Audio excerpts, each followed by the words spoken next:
Hello there, hello there, hello there, hello there. Welcome back to the Agostinho Zinga Show, starring I, your host, Agostinho Zinga, and this is episode number 840. That is 840 of the Agostinho Zinga Show, coming at you live and direct from an undisclosed location somewhere within the depths of London. It's your boy, it's your boy, it's your boy. Has it been going? Pretty good, I'm not gonna lie, pretty good. I just came back from work actually a few hours ago. Had a really good cycle home, good little commute. Decided to jump on the bike because, you know, I've been wasting a ton of money these first few weeks, you know, paying for flipping Oyster cards and stuff. It's pretty decent, you know, where I live. It's not too far from my workplace, so it's not the craziest journey. There are far more people out there who have way crazier journeys. I still remember till this day this lady that I worked with at flipping this art materials manufacturer called Call Up back in the day, and she was traveling from Birmingham, bro. She was traveling from that failed state that is Birmingham all the way to London every day. Lovely lady. I think she worked in the laboratory there, like, you know, concocting some of the colors of the paints and stuff, and she used to commute from London to Birmingham. Could you imagine? Now, don't get me wrong, most likely it was a financial decision, you know, to kind of look after a family, because you'd imagine you're probably going to get higher salaries in London than you would do in Birmingham. And most likely anyway, when it comes to commuting back and forth, it's probably, you know, it all kind of, she probably doesn't end up paying that much more than I do on a monthly basis. Despite I don't travel that far. I'm only traveling what's that, half an hour, wherever it may be. But if you jump off at the wrong station, you get this amount. It's just, oh yeah. So it's a hassle. So I thought, you know what, I need to cut this out. And because from what I realized on my Google directions, actually, the distance from where I live to where I work is actually the same on the bike than it is on public transport. You know, sometimes when you're on public transport, it can be quicker. This particular distance is just, it's the exact same time. If anything, if I want to arrive at work without having to need to shower, I just leave basically an hour before and I can coast. But if I want to arrive on time, if I want to arrive like, you know, sweating buckets, all I need to do is put my pedal in the metal and I can get there in like 25 minutes, which has been pretty nice. But today I had the first challenge of doing it, and one of the first things you realize when you don't commute often, when you has been a long time since you commute on a bicycle, is how much your bum hurts. Even though I've got a pretty soft seat on my bike, I've even got a flipping wrap on top of it to make it even softer. You need to get used to the seat of, you know, the feeling of being on your on your ass that whole time. And yeah, I suffered, but I got through it. It was a lot easier than I thought it would be, and I didn't arrive to work super sweaty, but I still took, you know, a little spare t-shirt with me, some spare drawers, because I probably sweated through the ones I probably wore. And then I came back and obviously had a shower, and now I'm ready to go, ready to pod, and I hope you are ready to listen to the things I have to speak about. So it's been an absolutely crazy day in music. If you're interested in the music industry stuff, you would have absolutely loved it. If you're tired and bored of the Drake and Kendrick Lamar stuff, you probably want to throw yourself out the window. But it's been a really interesting 24 hours or so, especially since the release of Kendrick Lamar's album GNX. Everything's been going off, weirdly enough. But I think despite this being kind of a bad look for Drake optics wise, on paper, it does look like a pretty bad look for him. I think overall, this will end up benefiting everybody. This is the weird thing. It kind of makes Drake look like a bit of a loser. It kind of makes him look like a bit of a Karen, like a bit of a narc, like a bit of a snitch. But in the end, this thing that he's going through will end up benefiting all artists across the board. I think so. You would hope so, but who knows? So if you're wondering what I'm talking about, is this particular thing here, courtesy of Billboard. Drake accuses UMG and Spotify of a scheme to artificially inflate Kendrick Lamar's Not Like Us.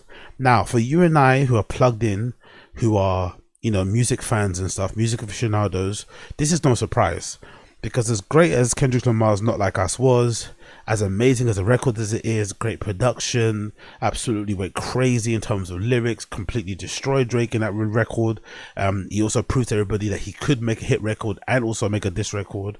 So he kind of, you know, silenced the naysayers. Even some people who are like proper Kendrick fanboys can say some of the coverage, some of the promotion, some of the push didn't feel organic. We can all admit that it kind of felt a little bit nasty. It kind of felt like they were trying extra hard to make it a thing which I never understood, because it was like, it was clearly a hit record, it was clearly moving, it was clearly doing something. But I guess that maybe in the record industry, it wasn't moving as much as they wanted it to. Maybe they wanted it to move more than what it was moving, but they pushed the button and it felt like you couldn't get away from that tune.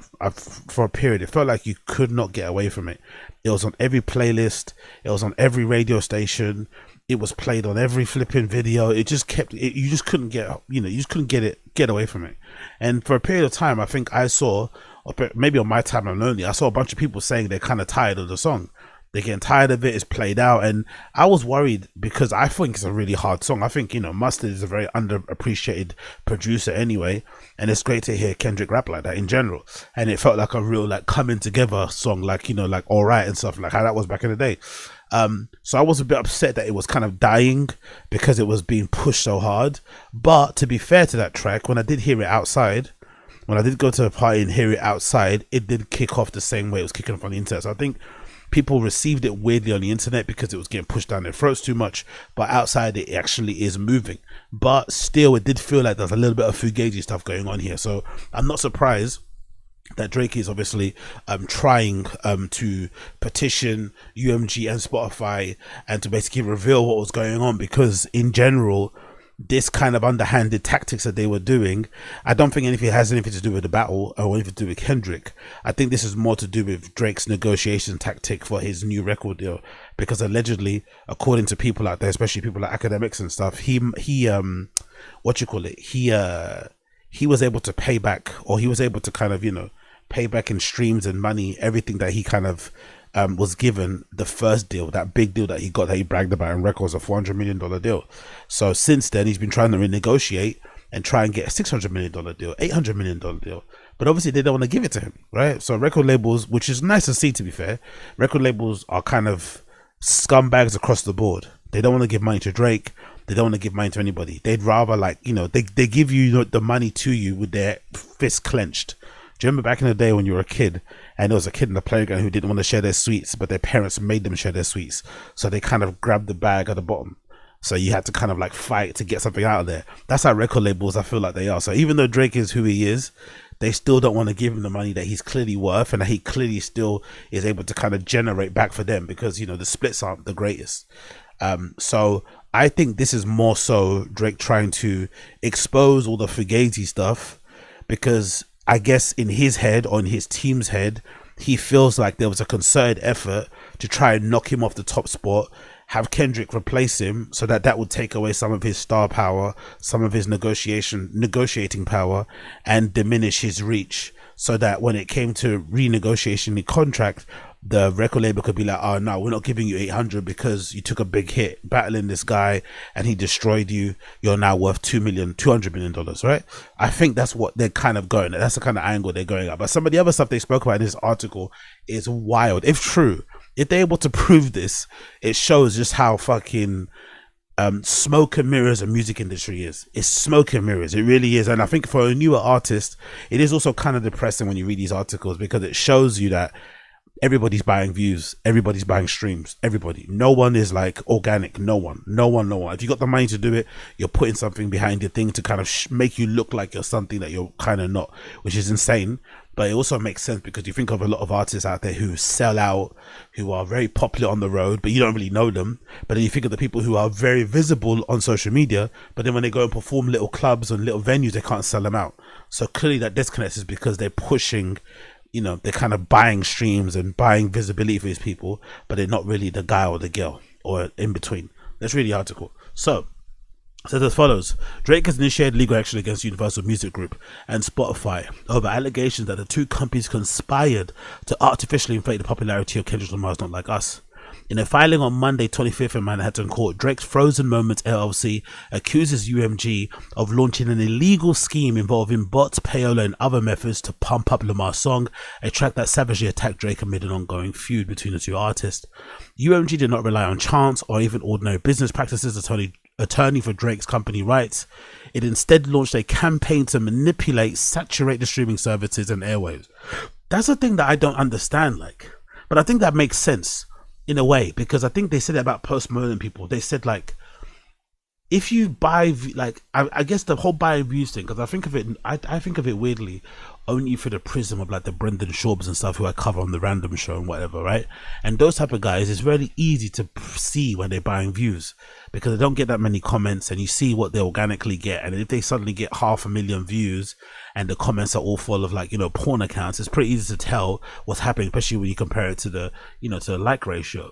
But I guess in the music industry, if you've got someone very popular and you pay for views or pay for streams, no one's gonna be able to tell. Like if you paid for 10 million streams for Post Malone, no one would be able to tell because he's really big, he's really popular.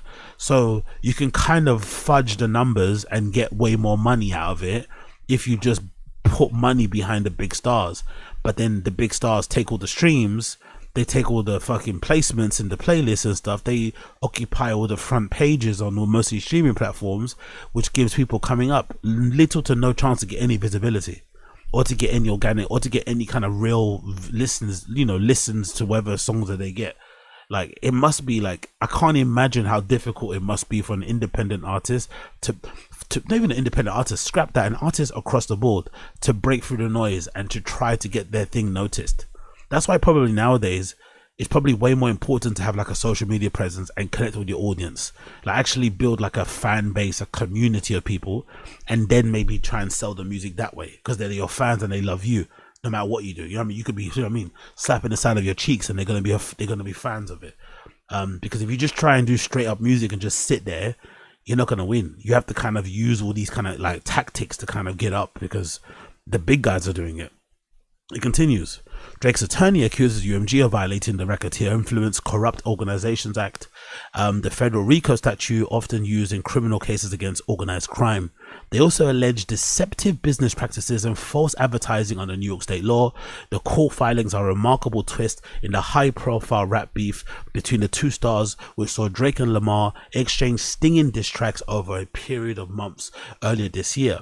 That such a dispute would spill into the business litigation seemed almost unthinkable in the world of hip-hop. It also represents a stunning rift between Drake and UMG, where the star has spent most of his career, first through signing a deal with Lil Wayne's Young Money imprint, which was distributed by Republic Records, and then signing directly to Republic. Lamar, meanwhile, has also spent his entire career associated with UMG, first through TD imprint, which was distributed through Interscope, and more recently through his own company PG Lang, which he licenses through Interscope.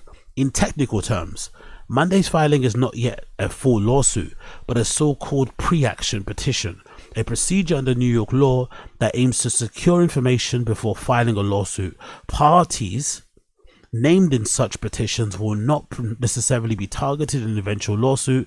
The allegations in the Monday filing seem more squarely aimed at UMG than Spotify. In a statement to Billboard, UMG spokesperson sharply denied Drake's allegations. The suggestions that UMG would do anything to undermine any of the artists is offensive and untrue. We employ the highest ethical practices of our marketing and promotional campaigns. No amount of contrived, absurd legal arguments in this pre-action submission can mask the fact that fans chose the music they want to hear. Fuck off. That's an insult to our intelligence about fans chose the music they want to hear.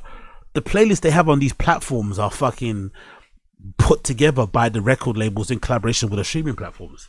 These are not like organic fucking playlists. Most of the playlists are made up of artists who are also signed to the record labels who are in charge of putting the music on the fucking streaming platforms in the first place. Like the playlists in themselves are a form of payola, really, if you think about it. Really, really, really. Especially the bigger ones out there. They're not, you know, come on, man. Spotify declined to comment on the allegations when reached by Billboard. Drake's attorney claimed that UMG carried out its scheme in a variety of ways. This is where it gets really creepy, really dicey, really dark, and really wild. Drake's attorneys claim that UMG carried out its scheme in a variety of ways, including by charging Spotify vastly reduced licensing rates in exchange for the streamer recommending a song to users who had searched for unrelated songs and artists. They also claimed that UMG paid influencers to boost the song on social media and also hired armies and bots of fraudulent spike the numbers. The influencer thing, put it to one side, everyone does that. But this is the one that's fucking wild. Unrelated songs and artists. There were people online, I remember reading and seeing on social, who were just observing that they would be listening on Spotify to, like, you know, a run of, like, I don't know, let's say like 80s Japanese R&B. Listening to all that stuff, nice chill vibes, revising, chilling, doing the flipping laundry, washing some plates, having a good time, and then suddenly Not Like Us will jump on, which has nothing to do with 80s Japanese R&B. People would do the same thing with jazz, with country. Loads of unrelated music was somehow the algorithm was somehow suggesting Not Like Us to play. And I guess because it's a good song, no one's gonna skip it. So it's getting all these fucking, it's getting placed in the fucking playlist of people that don't actually want to listen to it. But because it's a good song, they just let it play anyway. Boom, you got one free flipping play. And again and again and again and again. Absolutely wild. And the bots thing, I'm not surprised. If you watch the stream that Academics did a few months ago, when the beef happened, there was some kid on there. And again, I don't even know if it's just true, but there was some kid on there who allegedly, this is kind of, there was a kid on there who I remember saying, he came on stream and he was talking to Academics and he was like, he was paid like $5,000 allegedly to like buy like millions of streams for Not Like Us or something. He's got some sort of way to like, add streams to songs and shit. And allegedly he told Academics that he was given like points on the record too. So he took like a low fee, but then he took points on the record. And, Academics obviously was like not believing it because, even producers don't get fucking points and credits on songs. But I remember hearing that thinking, fuck. And this is allegedly a thing. So I guess in music in general, like you like who you like, but the people that you see up there who are like, I think you're seeing a lot with like Rolling Loud. You see a lot with Rolling Loud. A lot of the guys and girls, a lot of the rappers type, especially on Rolling Loud, it's very interesting when you see them perform at their own shows, just the difference in like reception, the difference in like crowds, the difference in like ticket sales. So a lot of these artists out there are just never as big as they seem as they are, really and truly. If anything, you would imagine a lot of the independent artists are probably just as big, if not bigger, than the people that you think are commercial. It's just all smoke and mirrors. I guess the ones who are signed by labels might look shinier because they get cash advances that they can spend on like chains and haircuts every day and whatever it may be, and clean clothes. But really and truly, when it comes to reach, when it comes to impact, when it comes to fan bases, there's probably not much separating big commercial acts and like independent people just grinding, doing their thing. UMG conspired and paid currently unknown parties to use bots to artificially inflate the spread of Not Like Us, deceive consumers into believing the song was more popular than it was in reality. In one particularly eye-catching claim, the petition claims that UMG paid Apple to have his voice assistant Siri purposely misdirect Kendrick songs. Purposely misdirect users to Kendrick songs. Online sources reported that when users asked Siri to play Certified Lover Boy by Drake, Siri instead played Not Like Us, which contains lyrics certified pedophile and allegation against Drake. The rapper's lawyer is right. Could you imagine if they can prove this? Could you imagine? Like, how could you not say they're conspiring against you when they're fucking getting Siri to not play Certified Lover Boy when they ask, and instead they're playing Not Like Us? It's a good troll, don't get me wrong. It's a fucking fantastic troll because like Certified Lover Boy, certified pedophile. But God almighty, this is crazy. Apple is not named in the respondent in the petition, nor accused of any real wrongdoing. A spokesperson for the company did not immediately return requests of comment. Why would the UMG choose to aggressively boost Lamar's songs? That's a good question. Drake's lawyers say it was partially because the internal corporate dynamics at UMG and Interscope were financial incentives, where financial incentives for executives are largely based on specific UMG divisions rather than the performance of UMG generally. So they were making money. They were making, as Dame Dash said, as all of these old fogies, as all these old boomers who we laughed at were saying, these record labels encourage rappers to beef. They encourage rappers to crash out. They encourage rappers to kill, fight each other because it lines them pockets. It adds to their bottom line. It allows their fucking daughter to go to fucking boarding school in fucking Austria. It buys more Birkenbags for their wives, more fucking Lamborghinis in their driveway, more Tesla Cybertrucks. This is the reality of it.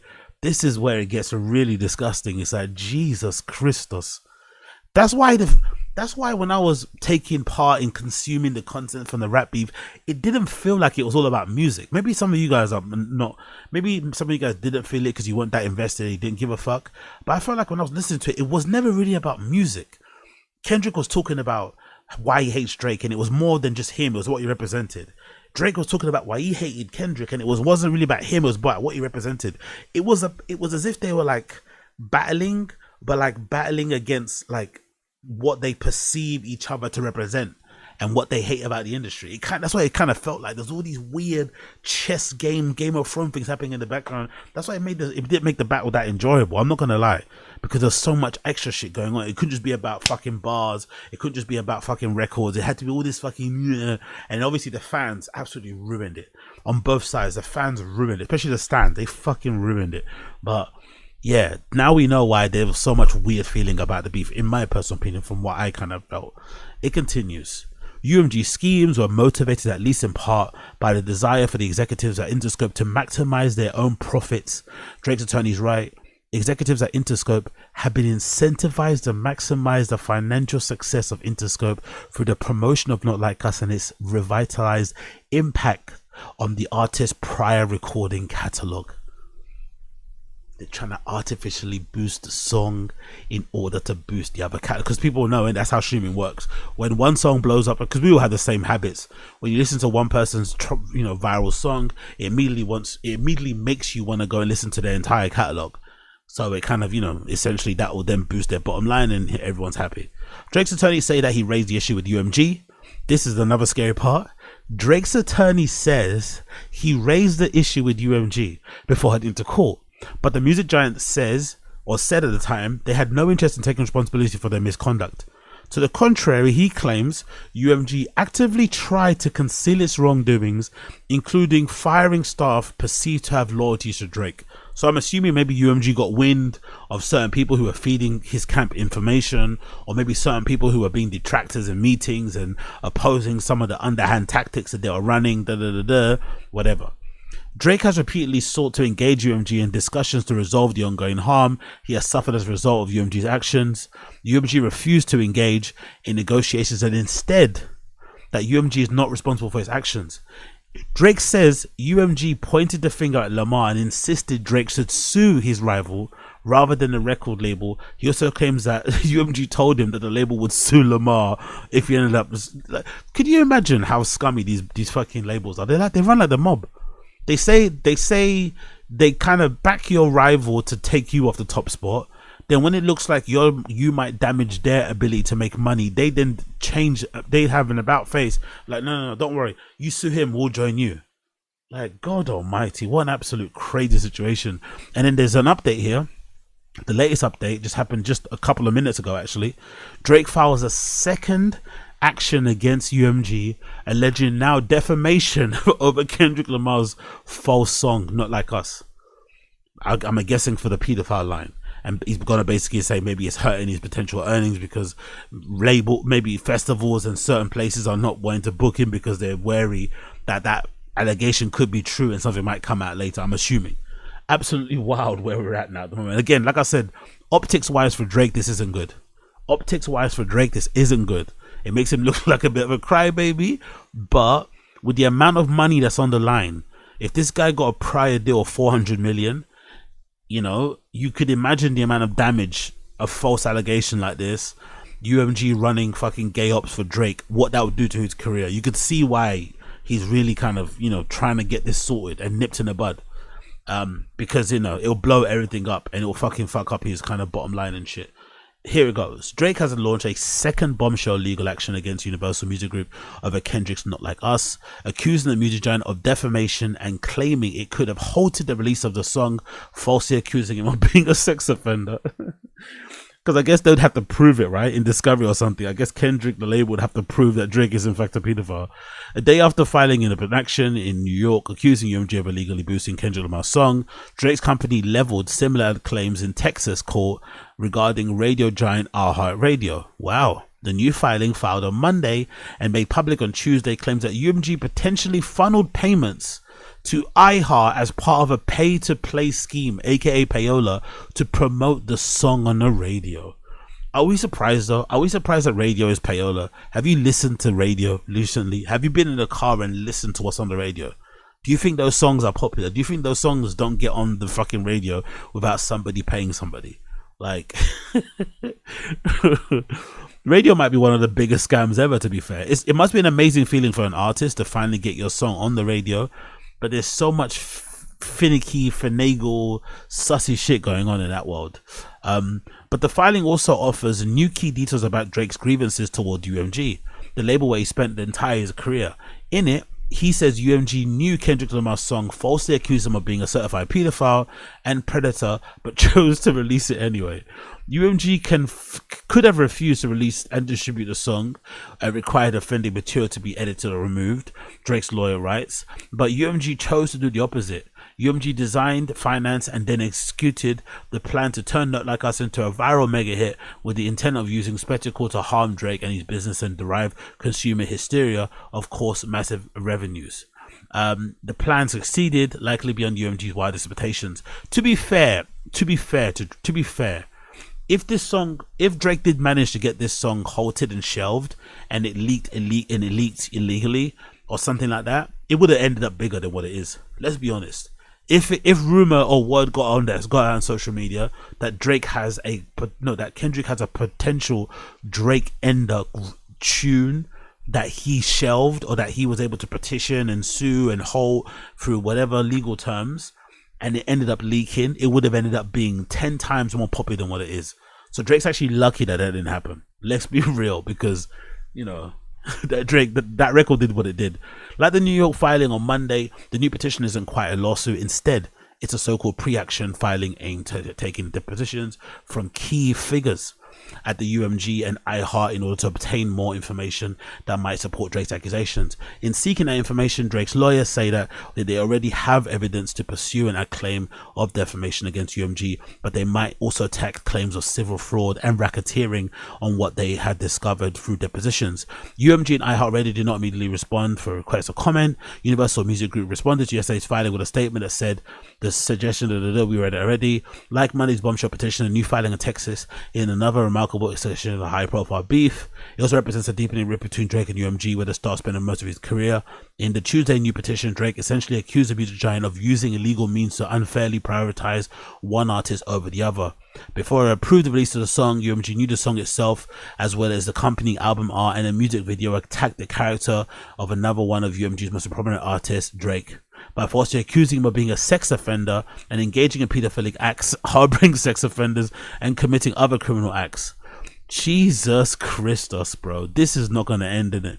This is going to be crazy. I wonder if we're going to get to a resolution that we're all going to find out about, or considering how popular Drake is and how the money is that's on the line, this will just be settled out of court.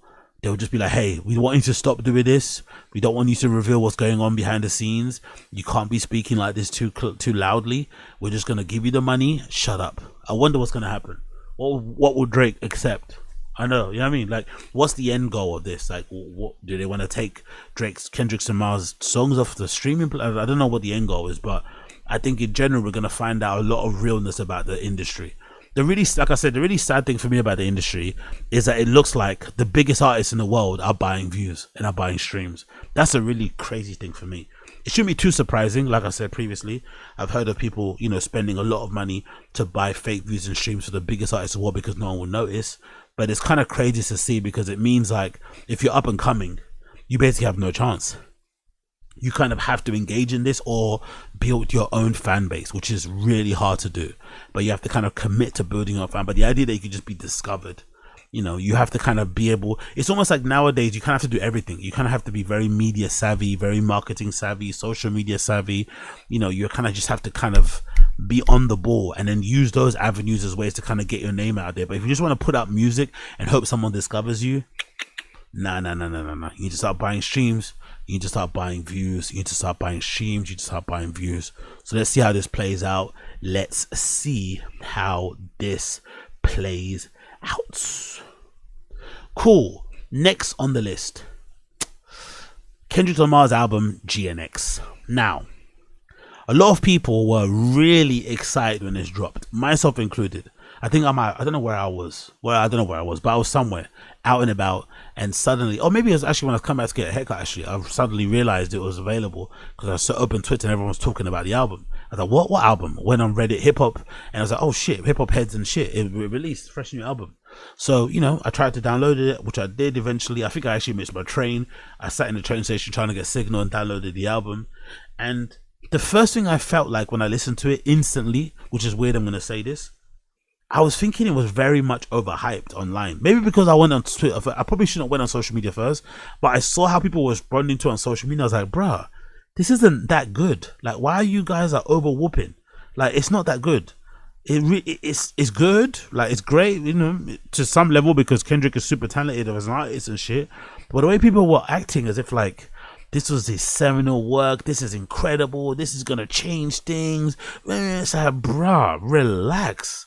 Just as much as people get annoyed and pissed off with Drake fans and their glazing of Drake and saying that he could do no wrong, Kendrick Lamar fans are just as worse, if not worse. Like, God almighty, relax. It's okay. I'm happy that he's got some of the features that he's got on there and, keeping a fucking look to some of these LA guys who, needed a bit of love and a bit of shine. Good to see Lefty Gunplay getting a good look there. Good to see Wally the Sensei, who I'm a big fan of. Good to see what's his fucking name? Hitter J3, who's been going super hard for fucking Kendrick on the timeline. SZA got a couple mentions on there. You know what I mean? It's Roddy Ricch is even on there. Like, fucking cool. Great to see, yeah? And that lady as well, I forgot her name, the Hispanic lady who Kendrick discovered when he was watching some baseball game. Like, she sounds fucking incredible on the album too. But when I was listening to this, I was thinking to myself, like, I don't think I'm ever going to listen to this album again. Honestly, there's some good things here. Like, I don't know, my favorite tracks on here might be TV Off, Lefty Gunplay, might be Reincarnated as well. I like that. Heart Park 6 I really like too, and I'm gonna say GNX, but I don't know when I'm ever gonna play this again. Honestly, great lyrics, he's absolutely spitting, he's saying a lot of shit, the visuals are incredible. I think he put out a fucking video for Squabble Up, although the song, whatever, but the video is fucking super creative and really, really cool, and how it's shot and whatever, edited and stuff is amazing. But I really don't know when I'm ever gonna listen to this album again. I can't picture it. And I think to myself, that's what happens with all Kendrick albums. Like, they drop and they're amazing, they're highly regarded, they get all the Grammys, everyone writes op-eds about them and whatever, dissecting them for fucking months, if not years. But I've never listened, I can't remember the last time I listened to Damn. And that might be Kendrick's best album. I can't remember the last time I listened to it. I really can't remember the last time I listened to a single track on that album. Whereas Drake and those other guys, the tracks speak for themselves. They always kind of, reappear on your fucking listening, on your playlists and whatever it may be. But with Kendrick, it just seems to be like a one and done thing. And don't get me wrong, I think this is quite digestible. I think after the second, third listen, I was like, you know what? This is actually way more digestible to the average person than maybe his prior albums. It's not as it's not as esoteric or whatever. He's still doing the voices and whatever it may be, but I think it's a lot more digestible just because of the beats, because the beats slap and it's easy to kind of dance to, hyphy type of stuff. But in general, meh. People were really over woofing this, I swear to God.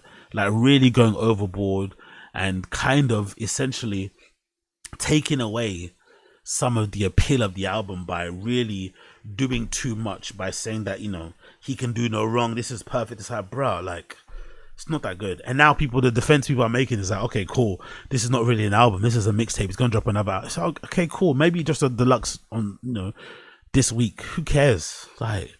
Just review what you see, and it's good, it's decent, but I don't know. When it comes to Kendrick, for me, there's a bit of a disconnect there. I don't know what it is personally, but there's always been a bit of a disconnect. But big up Kendrick regardless. It dropped. GNX is there. I guess it's a good album as well as a kind of precursor to the halftime, the NFL Super Bowl halftime show. I'm assuming this is part of the rollout for that too. So I'm assuming as well, because a lot of these songs sound incredibly, what's that thing called? band orchestral live, you know. So I think for sure he can perform these live with instrumentations and shit. It's gonna sound fucking incredible. He's gonna absolutely shake whatever stadium he's in, and I'm sure he's gonna kill it because his live performances are always crazy. But for me, I'm never listening to this album again. I don't think so. On God, I'm never listening to this album again. I might listen to it in a dance somewhere, but I don't think I'm ever gonna play this album again. And I'm not even like trying to be funny. I don't think I'm ever playing it again. So, you know, big up him, I guess. Big up him. Conor McGregor. Conor McGregor's been a naughty boy. Conor McGregor is set to appeal the civil rape verdict as large crowds gather in the streets in support of the women involved. He wants to appeal it. Now, I don't mind the appeal, you know. Like I said before, the whole like essay rape situation and with celebrities and high profile people is very messy, very murky. It's hard to really figure out what's going on, who's telling the truth, who isn't telling the truth. So I do like this new place where we're in now at the moment, where people are, number one, trying to make critical decisions as to what they see, you know, the evidence available, and trying to decide what is true, what isn't true. And I also like the thing we're seeing now where men are not afraid to kind of speak up and say, hey, I didn't do this. So we're going to get to the truth of the matter through, you know, litigation, through court proceedings, whatever it may be. I don't mind that in the slightest. But unfortunately, when it comes to Conor recently, in the past, it feels like he's been on one long bender for like 5+ years, right? You kind of lean to the side of like, this is believable, especially when you see the amount of videos of him being very handsy, very aggressive, very forward, and just like not giving a fuck, right, when it comes to moving to different women out there who aren't the Devlin next to him. He just doesn't seem to really care. So it seems like what this woman is accusing him of likely happened, if we're being honest. It seems like it, especially when you think of all the stuff that we've seen from him, the videos and the clips, and him just talking and looking like he might be under the influence of a certain things. It's just it's hard to think this isn't gonna be true, you know what I mean? But I guess we have to kind of wait to see how it plays out. But there's actually an update here, courtesy of Conor McGregor's Twitter account, where he actually did post a statement regarding the verdict in order to kind of quell some of the bad feeling out there about him. And here's a statement from Conor McGregor's Twitter. People want to hear from me. I needed time. I know I made mistakes. 6 years ago, I should have never responded to her outreaches. I should have shut the party down. I should have never stepped out of the woman I love the most in the world. That's all on me. As much as I regret it, everything that happened that night was consensual. All the witnesses present swore that under oath. I have instructed my legal team to appeal the decision. I can't go back and I will move forward. I am beyond grateful to my family, friends, supporters all over the world who have stayed by my side. That's it. No more. Getting back to the gym. The fight game awaits. Jesus Christ. I love how have the UFC made a comment. I don't think the UFC have made a comment, innit? This guy basically gets found guilty of rape and the UFC are just like whistling. You know what I mean? This is the thing, innit? Like when you're like popping, when you're big, when you're powerful, when you're rich, when you're well regarded and famous, you can get away with everything, innit? Because in any other walk of life, he would have been, you know, kicked out of the UFC and shit, but they kind of need him just as much as he probably needs them, even though he's got, you know, a lot of money and stuff.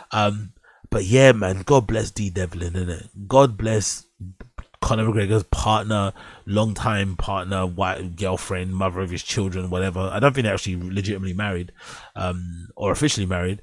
But wow, man, what a woman, innit? What a woman to put up with this. What an absolute woman to put up with this constant. It's not even cheating at this point. It's just like, he's just doing him, innit? He's just running amok, doing whatever, not really caring. He's out here, you know, smashing little people, smashing fighters with braids, like smashing people in like just running amok, just going crazy. And she's stuck by his side for the most part. She has not left, as you can see via the picture here on CNN. D Devlin has not left. She does look like she has a face full of thunder and she's fucking pissed, but she doesn't move. Maybe this is proof that, you know, people, especially I always say this before on these streams, on these podcasts, that I find it incredible how we live in a world where if a man gets accused of like the R word or like molesting kids, most of the time when they appear at court, they're always in hand of some, they're always walking hand in hand, arm in arm with some woman, like a wife or something. I think to myself, like, shouldn't that be like a red flag for all women around the world? Like, if this guy is like accused of like touching kids or doing some madness with women, that should be like an alarm bell. That should be like an instant lockdown. But I guess people online just talk crap. They talk out their ass. They act like it's a big deal, but it's not really a big deal. Especially if you got money, especially if you're famous. You know, you can get away with anything. Really and truly. You can R-word somebody and your missus can still stay around. You can still keep all your jobs, you know, for the most part. Still keep all your companies. So you might lose some endorsement and collaborations and whatever, but in general, you don't lose anything. You know, you just keep on keeping on. Especially when you're Conor McGregor and the fans know you too, you'd be a bit of a wild boy. We've also got this update here, courtesy of this Twitter account, big up acting the GOM. It says the following: earlier today, Conor McGregor posted a series of pictures appear to mock and goad the courts and his victims to the tune of Dirty Old Town. A little later, two largest supermarkets announced that they were removing his products. He just deleted his Interpost. He's gonna fuck around and find out. He needs to relax. I know he thinks he didn't do it and he's, you know, trying to fight his case, but he needs to chill out because they're gonna start hurting his pockets. Like, you know, they're gonna start really going after him and making him learn by force. So he needs to relax, even though he's gonna, you know, appeal it in the courts, but there's no need to do all this stuff because eventually every type, you know, because in order to do big business and make the money that he's making, you need to work with people. There's partnerships, collaborations, and if you start, you know, burning bridges, you start being a pain in the ass or just being very unlikable, people go out of their way to make sure they can turn your lights off. They're going to get, you know, seek pleasure in it. Then we got another one here, update, courtesy of Fearbuck. Conor McGregor has now been dropped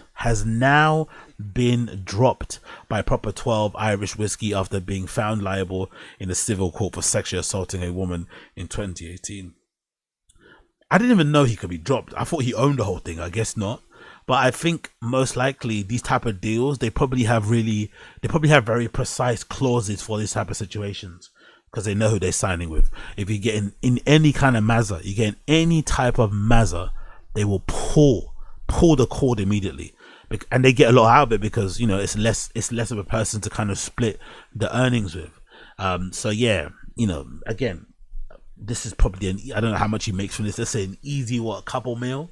10 mil he makes per year, gone, hubris, gone, completely gone.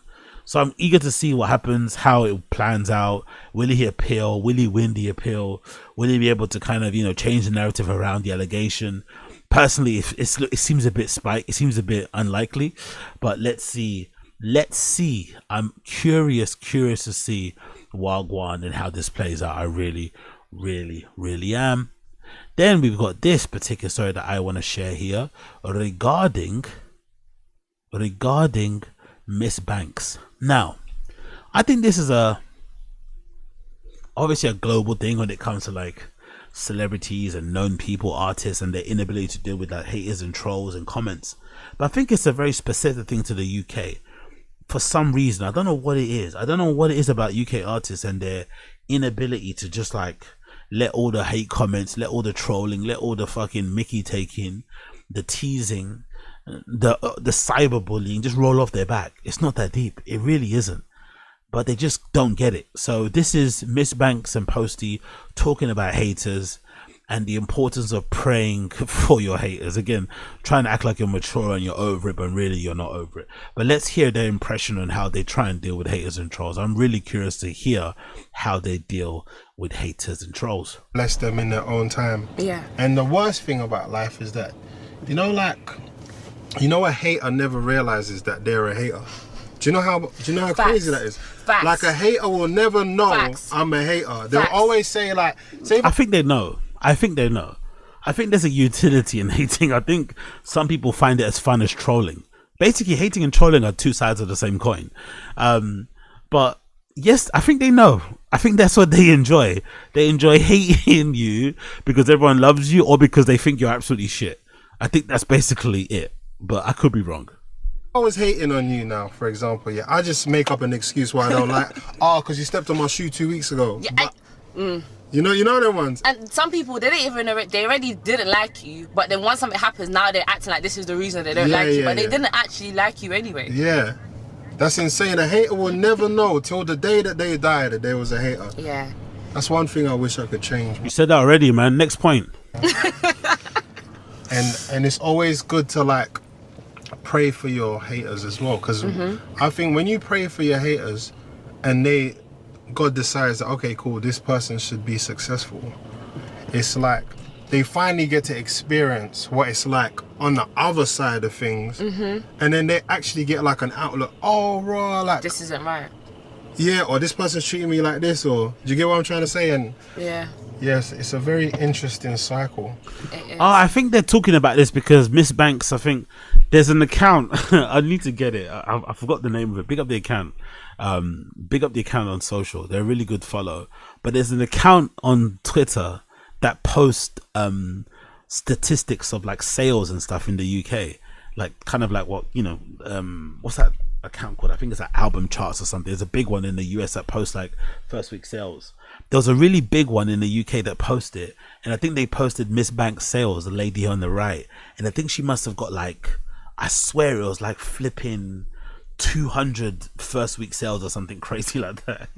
So I think people are really like going ham on her. But to be fair, the UK is a pretty small market. So if you get like 1,000 first week sales in the UK, that's like 100,000 in the US. Do you know what I mean? But people were really clowning her for getting like 200 first week sales. So I guess a lot of the hate comments were coming. But she's a really talented artist and stuff. But I think you just have to like, let me see if I can type this in, Miss Banks sales on Twitter, and it might come up here. But I think this was this is the reason why she's having this a reaction, or she's talking in general. I forgot what the name of the account was, but what was her name? How do you, is it MIS Banks? Let's see if I can get up on here. Bear with me a second here. But I remember seeing it and thinking, Jesus Christos, this is not good. Let's type in first week sales and let's see what comes up on here. First week sales, Miss Banks. Let's see what happens. What do we get on here? Nope. It's just having other shit. Maybe if I do it location. Let's do location. Maybe it'll come up that way. Nope, it didn't.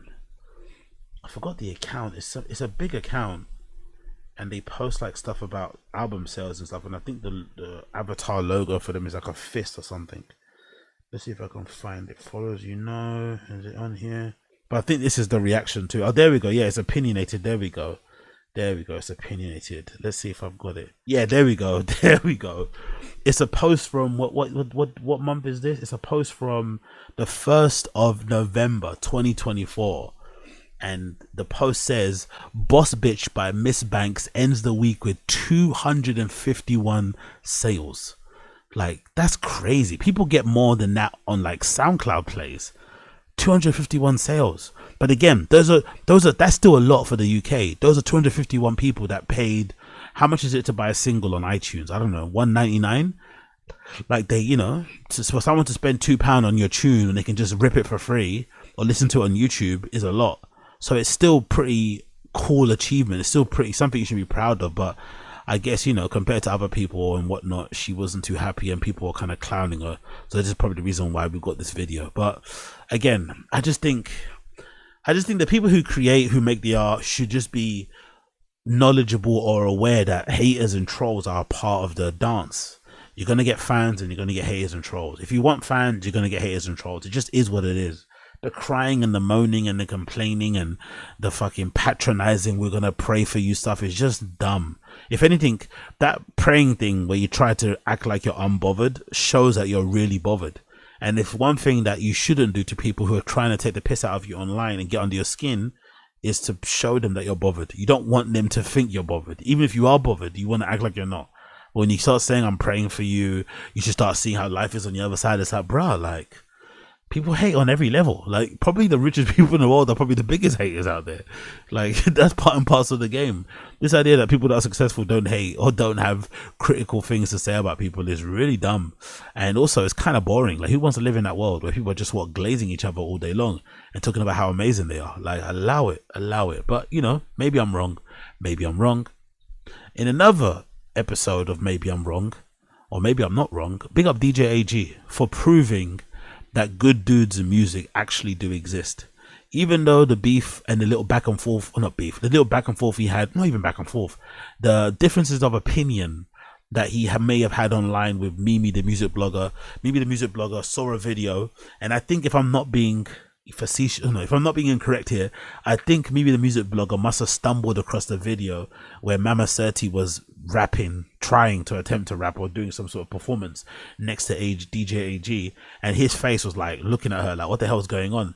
And I think that went kind of viral. People were like, oh my god, she's so fucking terrible.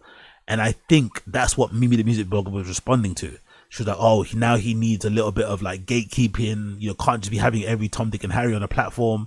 But she completely missed the point why people love DJ AG. They love him because he's providing a platform that's clearly desperately needed for artists to go and perform, especially people that hold microphones, because as most of you guys know, in London there's very draconian laws around allowing people, minorities especially, to hold microphones in clubs and stuff. It's just not something that happens. You have to have special licenses. You sometimes have to report certain people. You sometimes have to report certain events that involve rappers or singers or whatever to the police to vet. Certain venues won't let you have those people perform because they don't like the crowds. It's absolutely crazy. So basically there is no like grassroots spot to kind of perform at. I think, if I'm not mistaken, the only ones that exist in London are these like weird little open mic things that happen on like a Monday or Tuesday. But if you wanted to go out on a weekend and see somebody perform in a club somewhere, it's not going to happen. You have to see them perform at an absolute venue. But club gigs where like up and coming people can kind of, you know, cut their teeth don't exist. And platforms like, you know, what's that thing called? I think it was like Radar Radio. They disappeared, and they were the platforms that people kind of, you know, were doing all that stuff on. So DJG's kind of stepped in and provided something that's basically democratic in a way. It's an even playing field. Everyone gets a chance to spit. You just follow his socials. I think he posts all the dates and where he's going to be out on his Instagram, and he streams it on his TikTok. He posts the videos uploads them onto his YouTube. It's fucking crazy. It's fucking great. But I think Mimi the music blogger, completely missed the point of it. So gatekeeping this is just dumb because it's going to go against everything that he does, and it also just repeats the patterns and the errors and the mistakes of the industry that led us to a point where DJG is needed. DJG is needed because the music industry fucked up. You know, that propensity to gatekeep. I said it many times on here. One of the main reasons why I used to fucking hate Logan Summer back in the day was when he got his fucking show on Kiss 100. That was great for the grime community and the grime scene overall. He basically turned it into like his version of Hot 97, and he refused to like have up and coming new fresh faces on there. It was just the same old people, you know, playing the same old vets, the same old legends, no real new blood. And I think he actually was quite, you know, I won't say disrespectful, but a little bit like kind of, you know, stuck up about the idea that he was, no, this is the big major leagues. If you want to go and play pirate, you can. But at that time, you know, grime was already dying a little bit. And if anything, his platform should have been a chance to revive it. Instead, he tried to like, you know, gatekeep, and essentially the scene died, as did his show. So I think DJG doing the way that he's doing, I think it's inspiring everybody like myself to kind of go back to the essence of things. So I fucking rate him. He's amazing. And I think his response to all the drama is also very, very refreshing. Entitled to their opinion, right or wrong. People will agree, disagree. For me, look, I'm never going to gatekeep. It doesn't matter how many brands get involved, how many corporates get involved. It's all about making it inclusive, man. Look, we've had some great moments. You know, we've had Daddy Freddy come back. Raga Roogie, would have never met him if I was gatekeeping. Inspector Veg, and you know, the list goes on. Yeah. So for me, gatekeeping is something that we're never going to do. I respect Mimi. I don't want anyone to like badmouth her. We don't need to do that. Everyone's entitled to their opinion. It's all entitled to their opinion. I don't really like, again, I think he's a very mature response, but I think the idea that she shouldn't be getting ripped into for having a really dumb opinion is also very dumb. It's like, you're treating her with kid gloves, what, because she's a woman? Like, she had an opinion, she threw out a hot take, it didn't land, she kind of missed the point of the whole thing, and people ripped into her, rightfully so. Obviously, the people that went overboard, you did too much, but she was getting, like, rightfully ripped into for, like, a couple of days, and I think it was completely justified, especially considering some of her replies. Oh, I'm in Miami, I'm unbothered. It's like, bro, like, come on, man. You had a bad take, it's okay. You're a blogger, you're a music blogger, you're gonna have some bad hot takes. Just take the L and keep it moving. But she refused, and I guess it kind of played out the way it played out. But DJ AG is a better person than most of us. He replied in a very mature, very level-headed way. And maybe this is just more proof that he was always meant to be this guy, right? Somebody that's always been kind of plugging away behind the scenes, finally gets the opportunity, or plugging away at what he does, away from the limelight, sorry. And he finally gets his chance, and now you're seeing why he would have made it regardless, because he's just a good dude, to be, because he's not crashing out, he's not going crazy, he's not sicking all his fans or me being a music blogger. If anything, he's calling for peace, and he's like, you know what? He's like, you know what? It's okay. So I'm happy for him. And he did comment on it again on Semtex's show. I want to hear what he has to say on Semtex's show about it. Let's hear it. He did actually sit down with Semtex and comment on it. So let's hear what DJ AG has to say about me being a music blogger and gatekeeping, all that stuff on Semtex show. Big up the Shade Borough for posting this. Let's be real. Can we just keep it real? Very real. I'm going to say big up Mimi, yeah, because I feel like everyone is entitled to their opinion. And I feel like you don't have to agree with something, but you can agree to disagree. And I feel like the backlash that she received, I don't personally agree with that. That's just my vibe. To answer the question about gatekeeping, we're never going to gatekeep. I didn't leave my job to be dictated to. But I'm going to do this how I want to do it. And I suppose when I'm outside, I feel the energy, I feel the pain, I feel the passion, and we've met some really great people. Imagine if Ragarugi comes out in a chicken suit and I'm like, you're mad, bro. Like, no, bye. See you later. You know what I'm saying? He would have never had that opportunity. And I think that's all about community, you know? And I feel like we need to keep that community spirit. And part of that is allowing anyone to come on. It's fully inclusive. It isn't just about hip hop, R&B, grime or whatever. No, what you do country. All right, come. Can we just be real?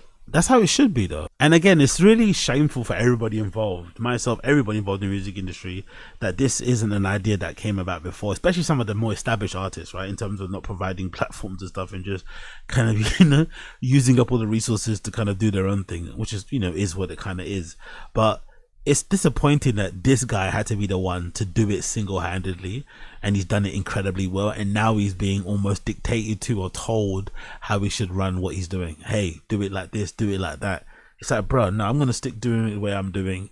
I'm going to stick to providing this platform for people, regular people, to get on, perform, do their thing, show off their talents, or just express themselves. Because a part of this is also, I'm thinking, it's less so about trying to make it and get a record deal, and more so about just people in London just having all of these like talents that they've never been able to express on any kind of stage, now having the ability to do it. It must be so cathartic. It must be so liberating to just be able to just perform like this in front of a little crowd. Because I said before, like prior, I've been to many open mics, many open decks. They're horrible.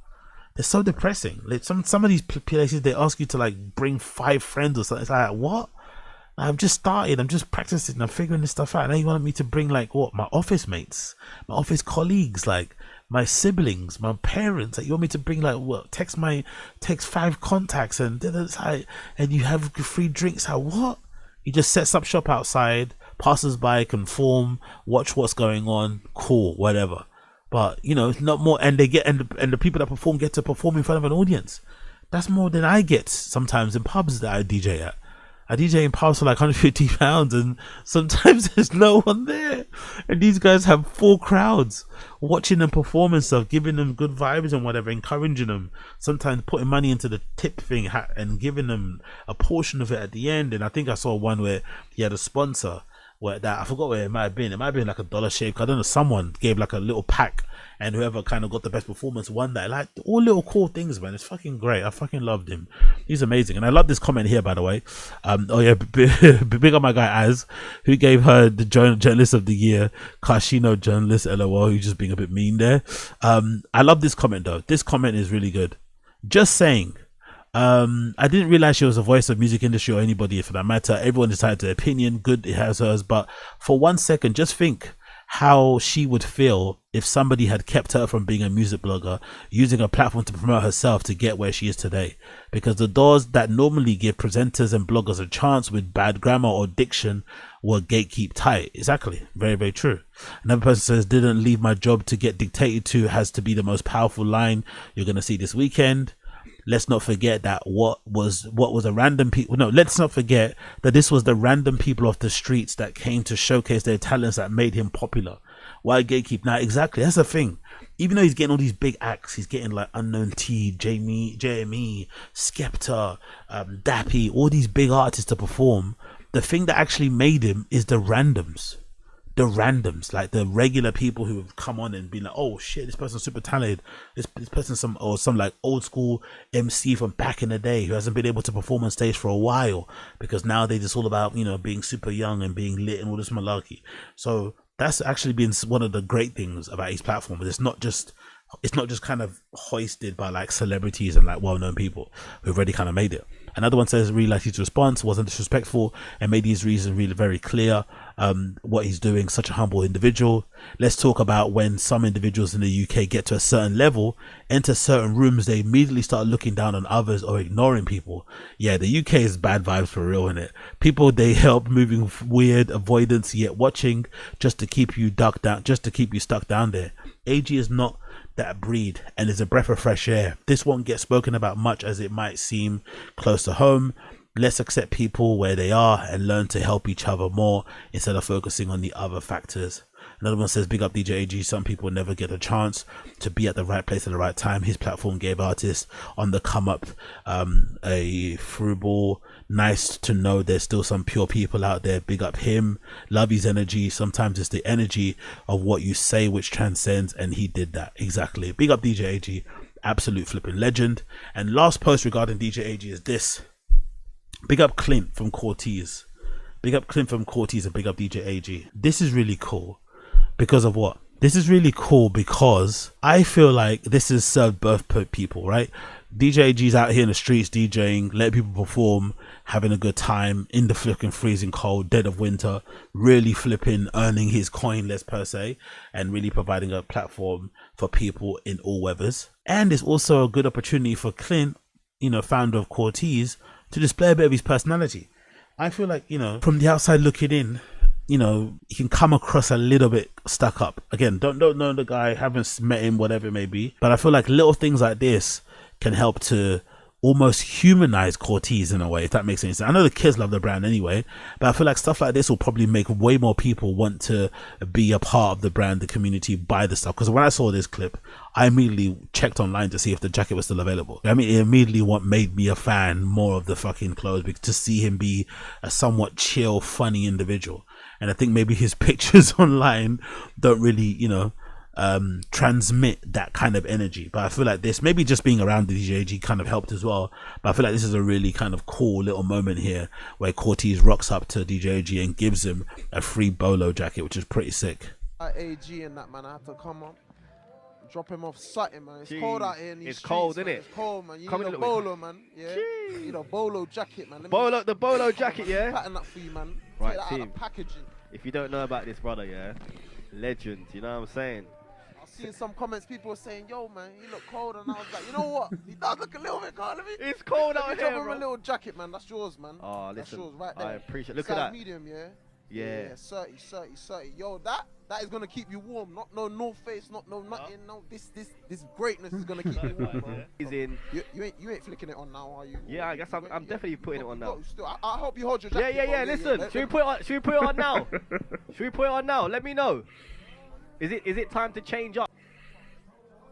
We're gonna make sure this goes to somewhere good. You know what I'm saying? I'm just gonna.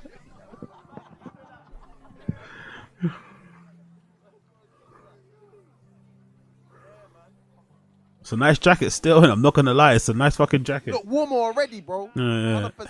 Hey, my guy, I appreciate you, bro. It's a nice fucking jacket. I'm not gonna lie, it's a nice fucking jacket. He took the jacket. Did he take it? Did he take the green jacket? Big him up. I think he took it. Oh, listen, you know. So this is the pattern. We'll be wearing this for the next few months. Yeah, nice. Keep me warm through. Nice. And I'm happy that he did it too. I'm happy that, you know, one of those fucking sneaky brands like Stone Island or fucking Palace didn't step in and try and fucking, gentrify the thing. I'm glad that Corteiz stepped in and was able to kind of do it. And if you want that jacket yourself, it's available right now. I think this store might close. I think they do little drops as well. So I think this limited edition drops. So most likely this will end on Friday or something. Obviously the Huaraches are long gone, but this is the Bolo jacket. It's basically his version of a puffer jacket.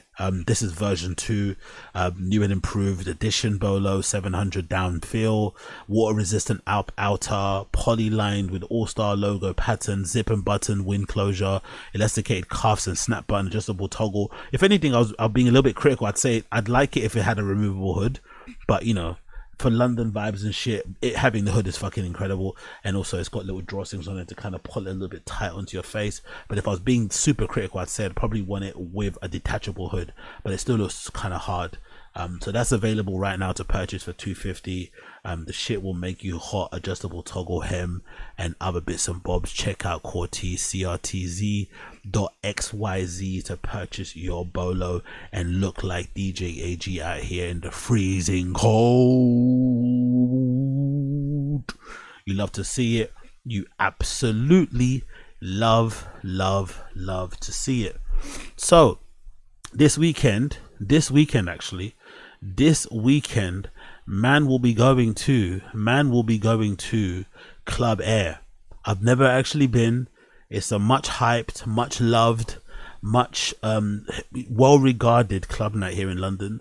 That's an audio visual exhibition and dance party based on their bio, and what I like about it is all the flipping installations and performances they do at the fucking event. It's really fucking cool. It kind of adds a little bit of extra sparkle to what they flip and do. So I'm going to play a clip here actually for one of their previous events to kind of give you a feel of some of the stuff that they got going on. But it's a whole kind of production they kind of add to the event. So it's not just DJs playing on the fucking table with a fucking curtain behind them. It's actually a little bit something extra sprinkled on top, which I flipping love. So this is the video taken from their Instagram. The captions from one of their last parties. It says as follows: last Saturday night at Club Air, Club R, I keep saying Club Air, Club R had the magic in its own. The vibe was alive, the energy in the room was out of this world. A massive thank you to our talented artists, incredible DJs working hard, and every single one who came out. So as I play the video here, you'll see some of the flower leaf installations on the roof, some of the fucking blankets or some of the sheets, the silk sheets that are kind of bellowing off of the roof that are fucking being shone with some lights to add really cool effects. You see a bunch of really fucking cute club people super naked and dancing around to fucking amazing techno music and whatnot. It's really fucking cool. I love it. I'm not mad at it at all. Next slide. You got a lady here playing a flute behind the DJ booth. This is hard. This is very hard. I'm not gonna lie. I'm sure that is a flute. I'm sure I'm not fucking up. Is it a flute or something else? I don't know. I'm not good at instruments, but whatever instrument it is, looks really cool. Another view of it here towards the end.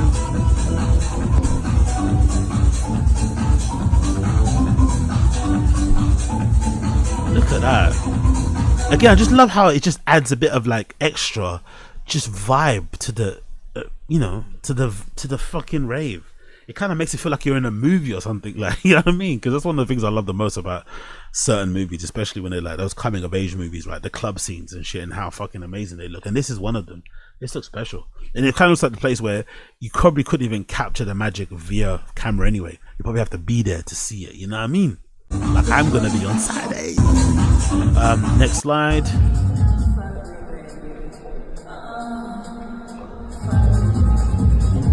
This looks really cool. Those are leaves and plants here. So you see here, what's that co-creation? Who actually did this? Art installation by resident artist Mag. Who's that person called?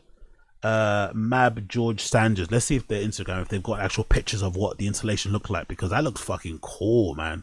That looks really cool. The page is not available.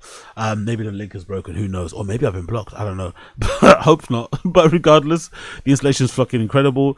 Let's continue. Next slide.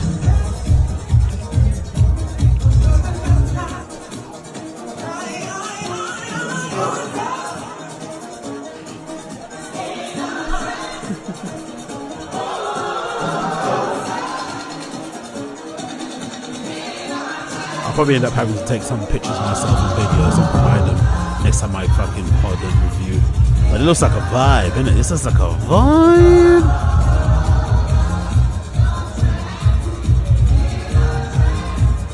Sea of people. And next slide, more images. More images. I think there's some roses there. Maybe. Oh, there's actually, is that, what are those? Are those sunflowers? I don't know. I think so. I don't know what they are. Regardless, it looks pretty cool. Next slide. Got a lady here twerking or something. Splits near the pillar next to the speakers, going crazy. Yeah, man, might be a vibe. Saturday might be a bit of a vibe, not gonna lie. Saturday might be a little bit of a vibe. Unfortunately, for those of you who do want to attend, if you are watching this, it is sold out. It's sold out online, but I think they said there's going to be some tickets available on the door, allegedly. So if you are interested in going, you know where to check it out, figure it out. You know where the details are. If you don't, figure it out. If you do, figure it out. If you don't figure it out. But regardless, I'm eager to see what all the hype is about. I'm eager to see it for myself, check in, see what I want, see what the kids are saying, see if it's as good as the videos prove it to be, and then kind of go from there. You feel me? That's what I'm hoping to do when I eventually end up going. And I think this is one of the iconic videos I remember seeing on my timeline that kind of got me interested. This was a really cool video I remember seeing. This guy wearing a swim cap. Imagine. Have you ever seen a swim cap look that cool? Rave. I think that might be a Denmark one as well, by the way. Really funny. What's the next one? Look at it. It's from a previous event. Looks really fucking cool. It's awesome how much fucking atmosphere and vibe the lowered sheets things add to the event, innit? It's just a simple thing, but it adds such an extra element to the party. I remember when I was putting on events, we'd make sometimes we put this like glittery it's nothing really fancy, but it's just those kind of curtains, those glittery ones that you'd kind of have for a party or a New Year's Eve party. We'd sometimes hang them around the DJ booth so people wouldn't see who the DJ is and just be able to kind of enjoy but also see the sparkly shit. And that added such a little weird dynamic, little kind of, you know, edge to the event. So you can only imagine what these sheets do, especially when you're shining lights into them and people are dancing under and it's all this red tint and you off a couple of beans. Oh,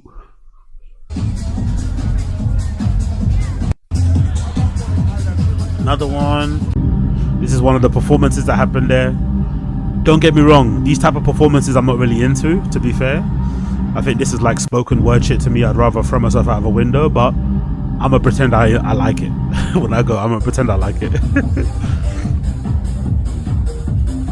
What a good vibe. Oh, I shall be there. I shall be there.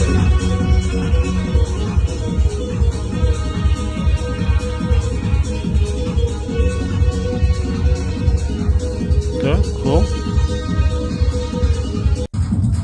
Oh look, they can project stuff as well on the roof.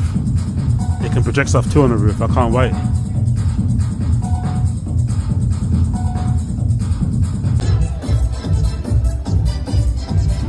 More stuff. Yeah. Vibes. Jesus. I think I'm gonna see a lot of that. I'm gonna see a lot of that when I'm in there. I'm gonna see a lot of flipping people sucking each other's faces off, which is always a good scene. That's always a good sign of a good club night, you know? You go around and you just see like 2 people sucking each other's faces off, 3 people sucking each other's faces off, 5 people sucking each other's faces off, like 5, you know? Like it's gonna be fucking incredible. So I can't wait.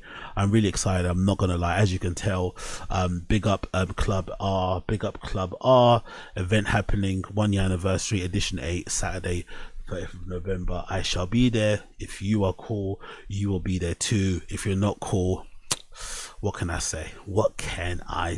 Anyways, my friends, that has been the Agostinho Zinga Show, episode number 840. Thank you so much for tuning in. It's been a pleasure, never a chore. I appreciate everybody for tuning in. really freaking do. If it's your first time listening, actually, I sound flipping Asian there. If your first time listening to the show via the podcast, please leave me a 5-star review. If you're watching this via YouTube, please make sure you like the stream. Please make sure you leave me comments. Please make sure you subscribe to the channel. That'd be well appreciated. If you've got questions, the email link is down below.